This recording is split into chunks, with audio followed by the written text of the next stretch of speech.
അപ്പോൾ നമ്മുടെ കാറിൻ്റെ ടയർ നമ്മൾ എടുക്കാൻ വേണ്ടി ചെല്ലുമ്പം നേരെയാണോ അല്ല ഇരിക്കുന്നത് നമുക്ക് ചെറിയൊരു സംശയം കാണും അല്ലേ.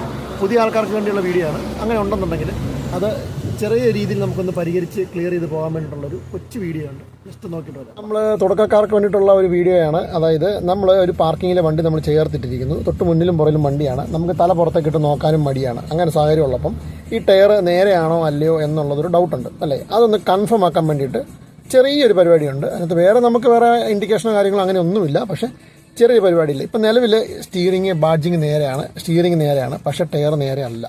അപ്പം എന്ത് ചെയ്യാൻ വേണ്ടി പറ്റും? ഏതെങ്കിലും ഒരു ഡയറക്ഷനിലേക്ക് ഫുൾ അങ്ങ് തിരിക്കുക. ഇങ്ങോട്ടാണെങ്കിൽ ഇങ്ങോട്ട് ഫുൾ അങ്ങ് തിരിക്കുക. ഫുള്ള് തിരിച്ച ശേഷം ഈ മാരുതി എന്നുള്ള ലോഗോ ഒരു തവണ നമ്മുടെ നേരെ കറക്കി വരിക. ഒരു തവണ കറങ്ങി നമ്മുടെ സെൻറ്ററിൽ വന്നു. വീണ്ടും ഒരു തവണ അങ്ങോട്ട് ഫുൾ റൗണ്ട് കറങ്ങി വന്നു കഴിയുമ്പോഴത്തേക്കും നേരെയായി. ഇപ്പം ആ ടയർ നേരെയാണെന്നുള്ളത് നമുക്ക് ഉറപ്പായി. ഇനിയിപ്പോൾ നമുക്ക് എടുക്കേണ്ടത് ലെഫ്റ്റ് ആണോ